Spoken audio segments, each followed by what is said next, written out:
வணக்கம்.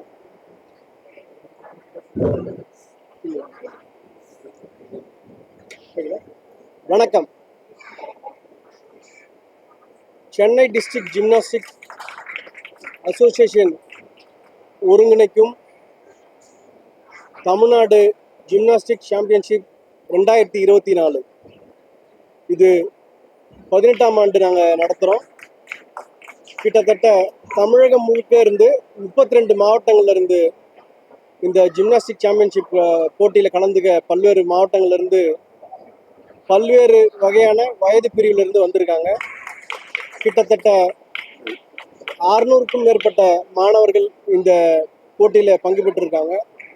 இதுவரை நடந்த ஜிம்னாஸ்டிக் போட்டிகளிலேயே, தமிழகத்தில் நடந்த போட்டிகளிலேயே அதிகப்படியான பார்ட்டிசிபென்ட் பங்கேற்ற நிகழ்வு இந்த ஜிம்னாஸ்டிக் நிகழ்வு.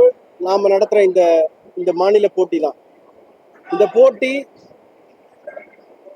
இது ஒரு தமிழர்களோட ஒரு தொன்மையான கலையாக நாங்கள் கருதுகிறோம். ஏன்னா இது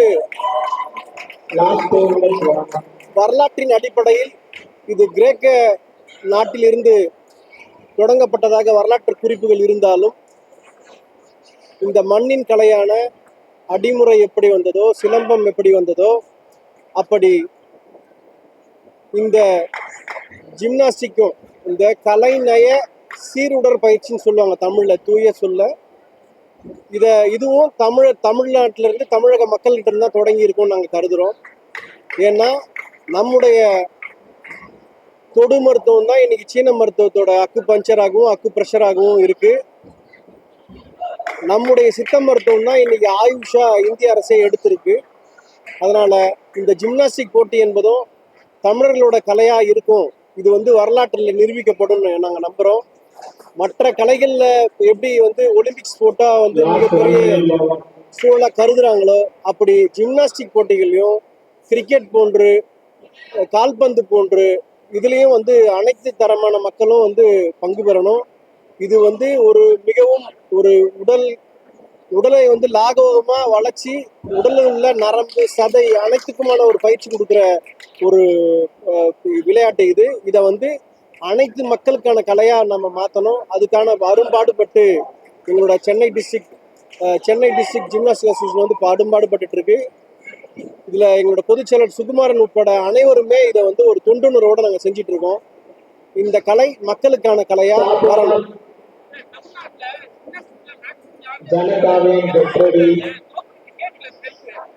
இல்லைங்க, பண்ணிட்டு தான் இருக்கிறாங்க. ஆனா இது பரவலாக்கப்படணும்.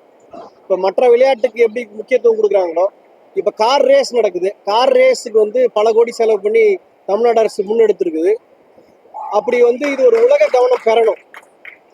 அனைத்து நாடுகள்லயும் பெரும்பான்மை மேலை நாடுகள்ல ஜிம்னாஸ்டிக்கோட முக்கியத்துவம் தெரிஞ்சு ஜிம்னாஸ்டிக்கு நிறைய வாய்ப்புகள் கொடுக்குறாங்க. அது போல நம்ம நாட்டிலையும் ஜிம்னாஸ்டிக் கலைக்கு ஒரு முக்கியத்துவம் கொடுக்கணும். இது ஒரு மற்றதெல்லாம் வணிகம் சார்ந்த கலையா இருக்கு. இதுவும் அது போன்ற ஒரு நிலை வந்தாதான் அங்க எல்லாரும் செலவு பண்ணுவாங்கன்னு நான் நினைக்கிறேன். இல்ல, அப்படியான கருத்தை வைக்கல. இது நான் நிறுவுறேன். இது தமிழரோட தொன்மையான கலையா இருக்கும் நான் நிறுவுறேன்.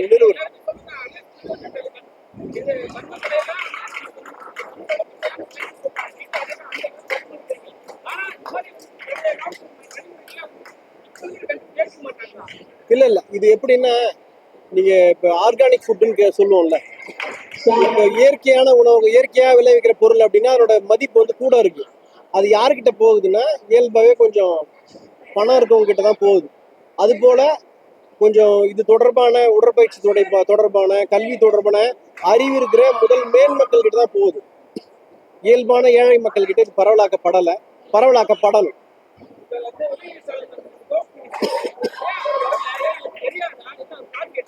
இல்ல, நம்ம நேரடியா உங்களுக்கு மெடல் கொடுத்தோம். இந்த கார் ரேஸ் நடக்கிறதுனால அவங்களால வர முடியலன்னு முன்னாடியே தெரிவிச்சிட்டாங்க.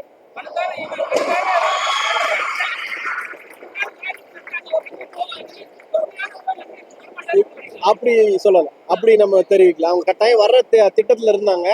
இந்த மாதிரி ஒரு ரேஸ் நடக்குது, அப்படி நெடுநாள் திட்டம் அரசோட நிகழ்ச்சி. இது போல இந்த விழாக்களையும் அரசு விழாவா பண்ணணும். அதான் எங்களோட கோரிக்கை. அரசு நமக்கு சாதகமா தான் இருக்கு. இப்ப விளையாட்டுத்துறை நமக்கு நிறைய சாதகமான போக்கா தான் இருக்காங்க. நமக்கு நிறைய உதவுறோம், துணை நிற்கிறேன்னு சொல்லியிருக்காங்க. இப்போ நம்ம மெம்பர் செக்ரட்டரியே உறுப்பினர் செயலர் கட்டாயம் வரேன்னு சொல்லியிருந்தாரு. இது வந்து இந்த வழக்கு இருந்ததுனால நடக்காதுன்னு நம்ம நினைச்சிட்டு இருந்தோம் கார் ரேஸ். அது வழக்கு சாதகமா தீர்ப்பானதுனால அவங்க வாய்ப்பே இல்லைன்னு சொல்லிட்டாங்க. கட்டாயம் வரேன்னு சொல்லியிருக்காங்க. அடுத்தடுத்த நிகழ்ச்சி அவங்க துணை செய்யறேன்னு சொல்லியிருக்காங்க.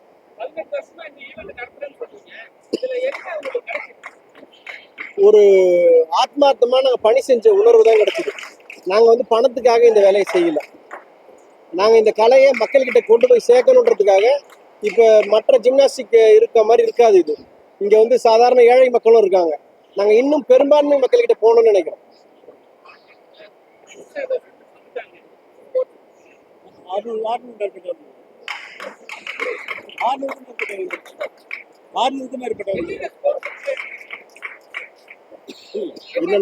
என்னென்ன மாதிரியான தேன் நிலை இருக்கு? பாய்ஸுக்கு 6 பேர் இருக்குது. பேரல் பார், அரசியல் பார், ரோமன் ரிங், பொம்மலார், ஃப்ளோர் இன்னும் 6 வகையானது. பெண்களுக்கு 4 வகையான போட்டிகள் இருக்குது. Uneven bar, balancing beam, vault and floor.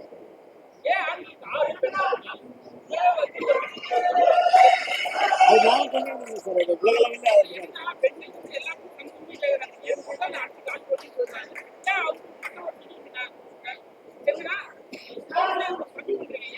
அது நான் கம்பெனில சார். இல்லை, அது நம்ம வந்து அடுத்த லெவல் போகணும்னா அவங்களோட ரூல்ஸை நம்ம ஃபாலோ பண்ணணும். ஒரு ஸ்டேட் சங்கம் இருக்குன்னா நம்ம வந்து இந்தியன் சங்கத்துடைய வரிமுறையை நம்ம பின்பற்றணும்.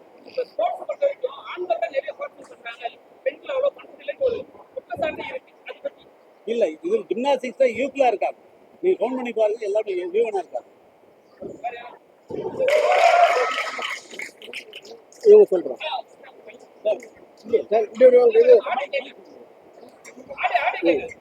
சொல்லுங்க.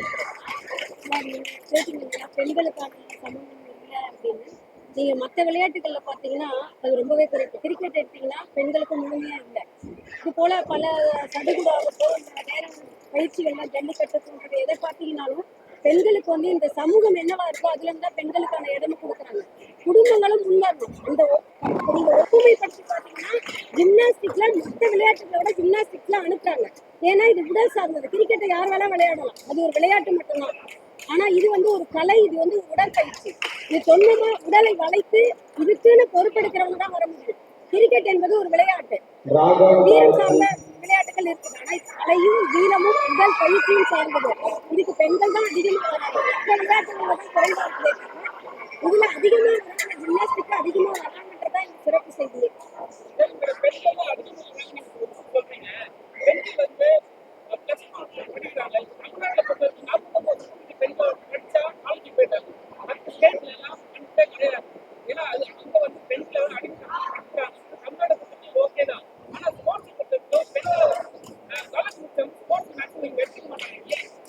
நீங்க சமூகத்துல குடும்பங்கள் முதல்ல முன்வரணும். இன்னைக்கு இத வந்து ஆண்கள் கிட்ட மட்டுமே இந்த விளையாட்டை கொண்டு போய் புகுத்தல. ஒரு காமன் டெண்டர் தான் ஒரு பொதுவான அறிவிப்பு தான் அறிவிக்கிறோம். பொதுவான பரப்புரைகள் தான் கொடுக்கப்படுது. சமூகத்துல எல்லாரும் சொல்றோம். ஆனா வர வேண்டியவங்க யாரு? குடும்பங்கள்ல இருந்து, தமிழகத்துல இருந்து எல்லாரும் வரணும். அவங்கவுங்க பிள்ளைங்களை அனுப்பணும். ஆனா இன்னைக்கு இருக்கிற ஒரு போக்சோன்ற இந்த சட்டம் வந்து எவ்வளவு பெண்களுடைய பல சீரழிவுகளை இன்னைக்கு சமூகத்துல பெண்களை அனுப்புறதுக்கு, படிக்கிறதுக்கு, சின்ன குழந்தைங்க இருந்து பெரியவங்க வரைக்கும் பாதிக்கப்படுறதுனால இன்னைக்கு ஒரு விழிப்புணர்வு வந்திருக்குது. அது ஒரு கட்டமைக்கப்பட்ட விளையாட்டு அமைப்புகளுக்கு தான் பெண்கள் அனுப்பப்படுறாங்க. ஏன்னா சமூகத்தோட இன்னொரு பாதுகாப்பு வேற மாதிரி இருக்கிறதுனால ஒரு அச்சம் இருந்துட்டு இருக்குது. பெற்றோர்கிட்ட ஒரு அச்சம் இருந்துட்டு இருக்கு. அது களையப்படணும். அதுக்கு சட்டம் தேவை, அரசோடைய கவனம் தேவை. பெண்கள் விளையாட்டுக்கு வரணும்னு அரசு வந்து விழிப்புணர்வு கொடுக்கணும். அரசோடைய விழிப்புணர்வும் பொதுமக்களோட விழிப்புணர்வும் ஒத்துழைப்பும் இருந்தாதான் இது போன்ற அமைப்புகள் வந்து பெண் பிள்ளைகளை உள்ள கொண்டு வர முடியும். நாங்க பொதுவாக தான் எல்லா இடத்துலயும் பரப்புரை செய்யறோம். மக்களுக்கு தான் நாங்க கோரிக்கை கொடுக்கிறோம். பெண்களுக்கு நீங்க எந்த அளவுக்கு நீங்க ஜிம்னாஸ்டிக்கா வந்து உடற்பயிற்சியா கொடுக்குறீங்களோ அந்த அளவுக்கு அவங்களுக்கு பின்னாடி அந்த உடல் வலிமை வந்து இன்னும் உறுதி பெறுன்றதுதான் நாங்க சொல்றோம். அதனால பெண்கள் வர வைக்கணும்ன்றதான் இந்த அமைப்போடைய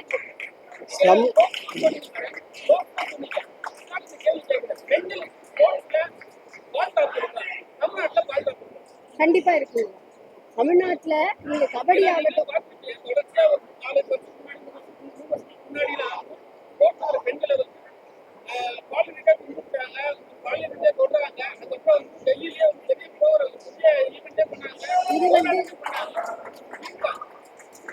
வந்து பரவலா எல்லா துறைகள்லயும் நடக்கிறது. இது விளையாட்டுத் துறைன்னு இல்ல, எல்லா துறைகள்லயுமே பெண்களுக்கான சீரழிவுன்றது ஒரு பக்கம் இருந்துட்டு தான் இருக்குது. அதே நேரத்துல விளையாட்டுன்னு வரும்பொழுது கடையப்படணும், சட்டத்தால மட்டும் கல்விங்க, கல்வி கல்வி நீங்க பாதுகாப்பு உணர்வு முதல்ல பெண்கள்கிட்ட இருந்தாலே தானாகவே இப்ப மீட்டுன்னு சொல்லி ஒரு அமைப்பு கொண்டு வந்தாங்க. யாரெல்லாம் பாதிக்கப்படும் இன்னைக்கு கேரளால அண்மையில நிறைய பெரிய பெண்களுக்கு தான் அந்த பிரச்சனையை வந்து வெளிக்காட்டுறாங்க. இன்னைக்கு திரைப்படம் ஒரு காரணம், கல்வி இல்லாம ஒரு காரணமா இருக்கு. இதெல்லாம் மாற மாறதான் இது மாறுமே தவிர ஏதோ ஒரு தனிப்பட்ட அமைப்புகளோ விளையாட்டு அமைப்புகளோ தங்களை வந்து ஒழுங்குபடுத்தினா மட்டும் அது மாறாது. அதுக்கு கல்வி விழிப்புணர்வு ரொம்ப வேணும். அப்ப இது போன்ற சட்டங்கள் வேலை செய்யாம போறதுக்கு வாய்ப்புகள் இருக்கு. வீடுகள்ல இன்னமும் நம்ம வீட்டிலேயே சொல்லுங்க, நம்ம வீட்டுல பெண்கள் எத்தனை பெண்களை நம்ம பொதுநிலை கொண்டு வரோம்? அதிகபட்சமா பெண்களை நம்ம கூப்பிட்டு வர்றது வளைகாப்பு, கல்யாணம், காது குத்து, இதுக்குதான் கூப்பிட்டு போறோம். நாம ஏதாவது ஒரு பொது நிகழ்ச்சிகள் பெண்கள் கூப்பிட்டு போறோமா? இந்த சமூகம் வந்து பெண்ணை என்ன காட்டுதோ அதான் பிரதிபலிக்கும். அது வந்து நம்ம கிட்ட அடிப்படை கல்வி மாறணும். பெண்ணும் வந்து நம்மள மாதிரி ஒரு உயிர் தான். பெண் வந்து ஒரு போக பொருளா நம்ம பார்க்க கூடாது. இன்னைக்கு சமூகத்துல ஒரு நீங்க எல்லாம் ஊடகம் சமூகத்துல நீங்க ஒரு ஆண்கள் ஷேவ் பண்ற பிளேடு இருக்கு பாருங்க, அந்த பிளேடு விளம்பரத்துக்கு கூட ஒரு பெண் வந்து இப்படி வந்து தடவனாதான் வந்து ஒரு விளம்பர பொண்ணு என்ன இருக்கீங்க, ஒரு விளம்பர பொருளா இருக்காங்க. இந்த உலகத்துல எந்த நாட்டு பெண் உலக அழகியா தேர்ந்தெடுக்க போறாங்களோ அந்த நாட்டுல வந்து முழுக்க முழுக்க வணிகத்துக்கான ஒரு அவங்க ஒரு டெண்டர் பொருளா தான் வந்து இருப்பாங்க. இப்படியா இந்த உலகம் கட்டமைச்சிட்டு இருக்கு. இந்த நிலை மாறணும். ஏன் ஒரு ஆள்னால அந்த ஷேவுக்கான விளம்பரத்துக்கு பண்ண முடியல, பெண் இருந்தாதான் பண்ண முடியுன்ற மாதிரி ஒரு சூழ்நிலை இருக்குல்ல. இது மாறணும். இது அடிப்படையா இந்த இது ஒரு வகையான ஒரு ஏற்றத்தாழ்வு தான். எப்படி சமூகத்துல சாதி ஏற்றத்தாழ்வோ இப்படி பெண் ஆணுன்றதே ஒரு ஏற்றத்தாழ்வு. பெண் ஒரு உயிர், ஆண் ஒரு உயிர்ன்ற நிலை மாறினாலும் மாறும். நாங்க இந்த அமைப்புல என்ன சொல்றோம்னா, நீங்க பெண்கள் வந்து வயதுக்கு வராங்க, திருமணம் பண்றாங்க, குழந்தை பெற்றெடுக்கிறதுக்கு, பிறகு கல்யாணம், பல வேலைகள் செய்யறாங்க. நீங்க ஜிம்னாஸ்டிக் அமைப்பை பொறுத்த வரைக்கும் நீங்க எந்த அளவுக்கு ஜிம்னாஸ்டிக்ல பெற்றோர்களுக்கு நாங்க வைக்கிற, பொதுமக்களுக்கு வைக்கிற அறைகூவல் என்னன்னா, தமிழக அரசுக்கும் நாங்க என்ன சொல்றோம்னா, எந்த அளவுக்கு ஜிம்னாஸ்டிக் உள்ள நீங்க கொண்டு வரீங்களோ அந்த அளவுக்கு பெண்களுடைய உடல் சார்ந்த விழிப்புணர்வு, பாதுகாப்பு, வீரம், அவர்களுடைய உள்ளுறுப்புகள் ஆரோக்கியம் எல்லாமே இந்த ஜிம்னாஸ்டிக்ஸ்ல இருக்குது. ஏன்னா இது வந்து அதுக்குதான் நம்ம சொல்றோம், இது பழங்கால அடி வர்ம முறைக்கலை, சித்த சித்த கலைகள், சிலம்பாட்டம், இது போன்ற கூறுகளை இது உள்ளடக்கியதா இருக்கு. இது பிறந்தது வேணா கிரேக்கம்னு சொல்லி இன்றைக்கு உலகியல் காட்டலாம். ஆனா இதனுடைய மூலம் வந்து தமிழகம் தான். இது மருத்துவம் சார்ந்த ஒரு கலை. ஜிம்னாஸ்டிக் கலைன்றது ஒரு மருத்துவம் சார்ந்த, உடலியல் சார்ந்த கலை. அது பெண்களுக்கு கண்டிப்பாக அது வந்தாதான் அவர்கள் இன்னும் மென்மேலும் உடலியலாகவும் உணர்வளவிலையும் கல்வி அளவிலும் எல்லாத்திலும் ஒரு விழிப்புணர்வாய்ப்பாங்க. தமிழக அரசு குறிப்பா அதை எடுத்து எங்களுக்கு இன்னும் அதை வந்து ஒரு விழிப்புணர்வோட பரப்புரையோட அதை இந்த கார் ரேஸை விட அதிகமாகவே அவங்களுக்கு சொல்ல வேண்டி இருக்கு. பெற்றோர்களுக்கும் நாங்க அவங்களை உள்ள கொண்டு வாங்கத்தான் நாங்க அறைகூவல் கொடுக்கிறோம். எல்லாருக்குமே மெடல் கொடுக்குறோங்க, ஷீல்டு கொடுக்குறோம், மெடல் கொடுக்குறோம், சான்றிதழ் கொடுக்குறோம். இப்போ வந்து கடைசி நிலையில இருக்கு, லாஸ்ட் லெவல் இருக்கு, கடைசி லெவல் இருக்கு. அதுவும் சீனியர்ஸ்க்கு நடந்துட்டு இருக்கு. இப்போ 18 வயசுக்கு உள்ள அந்த ரேஞ்சில் இருக்க ஏஜ் கேட்டகரி நடந்துட்டு இருக்கு. நேற்று முழுக்க குழந்தைகளுக்கான அண்டர் 12 முடிஞ்சிருச்சு முழுசா. இப்போ சீனியருக்கான இது இன்னும் ஒரு மணி நேரத்தில் நிகழ்ச்சி முழுமையாக நிறைவேற்றோம். நாங்கள் தமிழ்நாடு அரசு கிட்ட வைக்கிற கோரிக்கை, இது வந்து அனைத்து அரசு பள்ளிகள் மத்தியிலையும் போய் சேரணும்னு நாங்கள் விரும்புகிறோம். இதை வந்து தமிழ்நாடு அரசு கன்சிடர் பண்ணணும்.